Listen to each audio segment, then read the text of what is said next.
Everyone, तो एक बार आप सबका फिर से स्वागत है मेरे चैनल डिवाइन मैथ्स 101 में। तो चलो आज मैं लेकर आई हूँ क्लास 9 एक्सरसाइज 6.2 का लास्ट क्वेश्चन नंबर 6, जिससे मोस्टली बच्चे मैंने देखा बहुत डरते हैं। वो सोचते हैं क्वेश्चन बहुत अलग सा है और उनसे सॉल्व नहीं होगा, पर मैं बहुत ईजी मेथड लेके आई हूँ, शॉर्ट मेथड लेकर आई हूँ, जिससे आपको ईजिली वो क्वेश्चन समझ आएगा। तो पहले क्वेश्चन समझना पड़ेगा कि क्वेश्चन क्या होता है।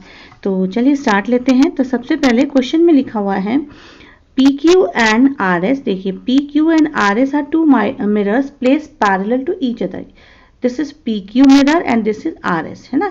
ये एक दूसरे के ऑलरेडी बता दिया है पैरेलल। तो मैंने सबसे पहले यही लाइन लिखी, जो पैरेलल है, जो गिवन है, ऑलवेज राइट। जैसे मैं अपने वीडियोस में बोलती हूँ कि जितना पता हो ना उतना हमेशा मैथ्स के स्टेप्स करने चाहिए। Being a teacher I know कि कहाँ तक मार्क्स मिलते हैं कहाँ नहीं, तो आपके वो मार्क्स मिलते जाएंगे, ठीक है।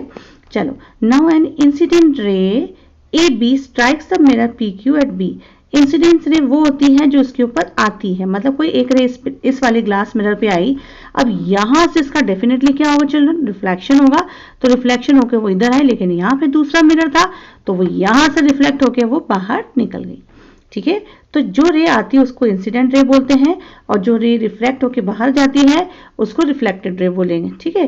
तो अब हमने देखा एक रिलेशनशिप है इनके बीच में, ये और ये देखो, आपको दिख रहा है ना किस तरीके से टेढ़ी आई है और यहां से ये निकल गई है। तो incident ray AB strikes the mirror PQ at B, the reflected rays move along the path BC and strikes the mirror RS at C and again reflects back along CD। अब ये वाली इंसिडेंस रे थी, यहाँ पे reflected हुई, पर इस वाले मिरर के लिए तो ये इंसिडेंस का काम करी ना बच्चों, और उसके बाद ये रिफ्लेक्टेड रे हो गई। तो there is a relationship, two mirrors are placed together like this, there is a relationship। और ये चीज है ना, आप 9th और 10th क्लास में है, जिसमें से आप मिरर के बारे में पढ़ेंगे तब आएगा। तो वही हमने यहाँ यूज किया, और ये लाइन ये कहती है कि हमने ड्रॉ किया है B पे परपेंडिकुलर PQ। ये दिख रहा है BE। अब मैं ना इसमें परपेंडिकुलर मैंने ड्रॉ नहीं किया था, आपको बताने के लिए अब मैं ड्रॉ करने जा रही हूँ। अब देखिए, परपेंडिकुलर ड्रॉ करने के लिए मैंने यहाँ पे लिखा है BE पे परपेंडिकुलर ड्रॉ किया है PQ पे, B is perpendicular to PQ, ठीक है। और CF ड्रॉ किया है RS पे। तो मैं यहाँ ड्रॉ करने जा रही हूँ। अब आप देखिए, परपेंडिकुलर मीन्स स्ट्रेट लाइन, तो स्ट्रेट लाइन का ले लेते हैं। ये देखिए, यहाँ से ये स्ट्रेट लाइन थोड़ी टेढ़ी हो गई है, तो वापस से ड्रॉ करती हूँ। Not fine. सिमिलरली यहाँ से भी एक पैरेलल ड्रॉ करनी है, तो मैं इधर से कोशिश करती हूँ अब आ जाए, ठीक है, राइट। तो ये दूसरी पैरेलल लाइन आ रही है, तो इट्स नॉट कमिंग राइट, तो मैं ऊपर से ले लेती हूँ, ठीक है। अब आगे पैरेलल, ये जो दोनों लाइनें हैं ये पैरेलल दिख रही हैं। आई एम सॉरी, पैरेलल बोल रही हूँ, परपेंडिकुलर लाइंस हमें ड्रॉ करनी है, तो मैंने परपेंडिकुलर लाइंस ड्रॉ करी है दोनों। चलिए, अब यहाँ पर आप ये देखिए, ये जो लाइन दे रखी है ना, ये वाली और ये वाली, इनके बीच में बेटा एक रिलेशनशिप होती है। ये जो एंगल होता है ये एक्चुअली परपेंडिकुलर ड्रॉ किया है ना, इसको नॉर्मल बोलते हैं, नॉर्मल बोलते हैं फिजिक्स के लैंग्वेज में, ठीक है। तो मतलब B to E, अगर मैं इसको नेम दे दूं, तो मैंने इसका नेम क्या दिया है यहाँ पे, मैंने इसका नेम दिया है E। तो लेट्स राइट, D तक तो दे रखा था, मैंने इसका नाम दिया E, और इसका मैंने क्या दे दिया है F, ठीक है। अच्छा, इसको मैं लेबल कर रही हूँ 1, इसको लेबल कर रही हूँ 2, ठीक है। इसको मैं लेबल कर रही हूँ 3, और इसको लेबल कर रही हूँ 4। ये आपको लेबल करना पड़ेगा एग्जाम में भी। इसको 1 2 3 4 करने में ना ज़्यादा इजी रहता है, मतलब अगर आप A B E और E B C लिखो, उससे बेटर है label the angle. Angle label करने से ना हमारी बहुत सारी प्रॉब्लम सॉर्ट आउट हो जाती है। चलिए, अब यहाँ देखिए, हमने दो परपेंडिकुलर ड्रॉ किए, एक BE और एक CF। कौन सी लाइन पे, PQ पे और RS पे। इस PQ पे BE लाइन वाला परपेंडिकुलर, इस RS पे सॉरी CF वाला perpendicular. Then we have label the angle 1 and 2 3 and 4। अच्छा, लेबल करने का रीजन क्या है, लेबल करने का रीजन ये है कि there is a relationship between the incident ray and the reflected ray, and what is that, ये हमें लिखना पड़ेगा by the law of reflection, this is the law of reflection जो आप फिजिक्स में पढ़ेंगे आगे, कि angle of incidence equals to angle of reflection. आपको ये लाइन एग्जाम में लिखनी पड़ेगी बेटा, तो आपको ये ध्यान रखना है, एक इंसिडेंस वाला एंगल और रिफ्लेक्शन वाला एंगल इक्वल है। अच्छा, कभी भूल गए तो कैसे लिखोगे? देखो इंसिडेंट वर्ड दे रखा है ना, इंसिडेंट के बाद आपको सिर्फ एंगल लगाना है। रिफ्लेक्टेड दे रखा है तो रिफ्लेक्शन लिखना है, रिफ्लेक्टेड की जगह रिफ्लेक्शन एंगल लिखना है, तो वही किया। तो angle of incidence equals to angle of reflection लिखना है, बस ये लाइन लिखनी है। इसको लिखने से पता है क्या हो गया? इसको लिखने से ये एंगल और 2, 1 और 2 जो दोनों वैल्यू है ये इक्वल है। ये एक्चुअली इक्वल पार्ट्स में जाता है ना, तो दोनों एंगल क्या होते हैं? 2 इक्वल पार्ट्स में डिवाइड होते हैं। सिमिलरली यहाँ पे 3 और 4 इक्वल है, बट हम ये नहीं करेंगे 1 और 2 और 3 और 4 सारे इक्वल, ये तो हमें प्रूफ करना है। तो वो कैसे करेंगे? अब वो स्टेप्स आगे हैं। हमने लिखा label the angles 1, 2, 3 and 4 as shown, और फिर angle 1 equals to angle 2 and angle 3 equals to angle 4। ये मैंने लिखा कि ये इसके इक्वल है, 3 4 के इक्वल है। क्यों इक्वल है?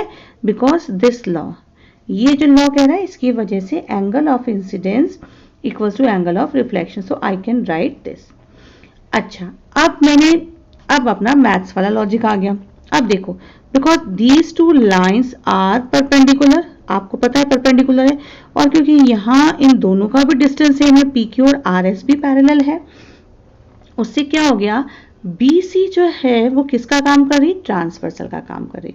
तो उस हिसाब से ये जो एंगल 2 है और एंगल 3 इक्वल हो गया ना, they are the pair of alternate interior angles, because if lines are parallel then जो ऑल्टरनेट इंटीरियर एंगल्स है उनका पेयर इक्वल हो जाता है। अगर लाइंस पैरेलल है तो एंगल्स इक्वल होंगे, और अगर एंगल्स इक्वल हैं तो लाइंस पैरेलल, वाइस वर्सा। ये मैंने अपने एक वीडियो में सेपरेटली बताया हुआ है।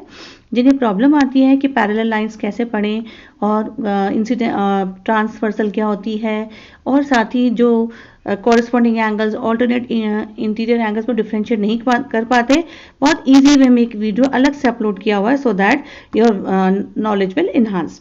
चलिए अब यहाँ पे चलते हैं। 2 इक्वल्स टू 3, ये 2 और 3 इक्वल है because they are the pair of alternate interior angles.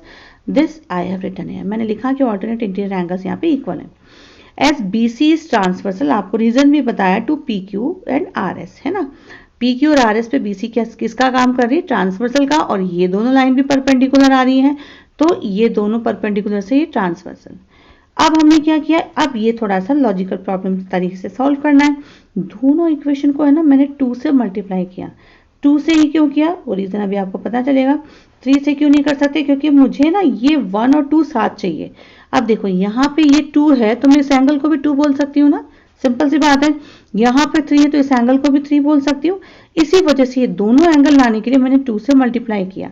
तो 2 से मल्टीप्लाई यहाँ भी कर दिया, यहाँ भी देखो, यहाँ भी करा हुआ है और यहाँ भी करा है। इससे क्या होगा?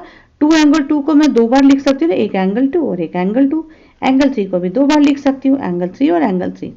पर उसको करने का भी क्या लॉजिक है कि हम 1, 2 और 3 तो एज इट इज रहने देंगे। ये देखो, ये 2 और 3 हमने एज इट इज रखे, लेकिन ये जो एंगल 2 है ना उसकी जगह हम पे क्या रख देंगे? 2 की जगह हम रख सकते हैं 1, ठीक है। सिमिलरली इस वाले 3 की जगह हम क्या रख सकते हैं? एंगल 4। इसी वजह से हमने ये टेक्निक यूज करी है। वापस से समझा देती हूँ। हमने इस वाली इक्वेशन में पहले बताया कि 2 और 3 इक्वल है, क्योंकि वो कौन से पेयर है? ऑल्टरनेट इंटीरियर एंगल्स के पेयर हैं। उसके बाद दोनों को 2 से मल्टीप्लाई किया तो ये 2 आ गया।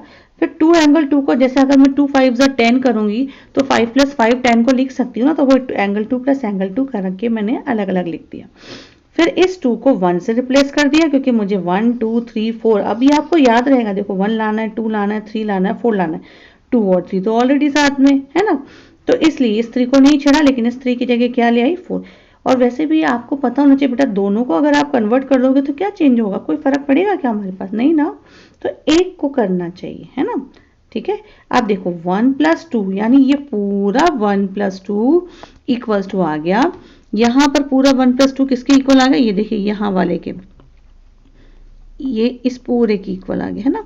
अगर मैं कलर से बताऊं, रेड कलर से या ग्रीन से बताती हूँ, देखिए ये जो पूरा है ना, ये और ये दोनों इक्वल आ गए। अब आप देखो ये Z बनता हुआ दिख रहा है, हो गया हमारा काम। ये देखो Z बन गया। और Z कब बनता है? जब ऑल्टरनेट इंटीरियर एंगल्स का पेयर इक्वल होता है। भाई BC तो ऑलरेडी हम बोल चुके हैं ना, this is the transversal line. ये हम ऑलरेडी बोल चुके हैं कि ट्रांसवर्सल लाइन है। ठीक है। अब जब ट्रांसवर्सल है, लाइंस पैरेलल है, तो आपको पता ही चल गया है कि ये पूरा की पूरा पेयर किसका होगा, ऑल्टरनेट इंटीरियर एंगल का। बस हमने यहीं पे लिखा ऑल्टरनेट इंटीरियर एंगल, और लिखने के बाद बस उसको यहाँ पे जाके सॉल्व किया। ये देखिए यहाँ पर इसको लिया मैंने, सॉरी, ये देखिए यहाँ लिखने के बाद 2 = 1, 3 = 4, मैंने ब्रैकेट में आपको बताया। और A1 + 2 किसके इक्वल है, ABC के। 3 + 4 किसके इक्वल है, BCD के। But they are the pair of alternate interior angles, so AB और ट्रांसवर्सल लाइन ये प्रूफ होता है, और इसलिए हमने प्रूफ कर दिया कि AP is parallel to CD। तो कोई बड़ा क्वेश्चन नहीं है, सिर्फ 1 2 3 4 का लॉजिक से आप चलेंगे तो आपको इजीली समझ में आएगा। होप आपकी प्रॉब्लम इसमें सॉल्व हुई होगी, और अगर आगे भी कोई प्रॉब्लम आती है यू कैन डिस्कस, और कमेंट करके आप मुझे बता सकते हैं कि आपको मेरी वीडियोस कैसे लगे। And please like and subscribe my channel and press the bell icon. Bye.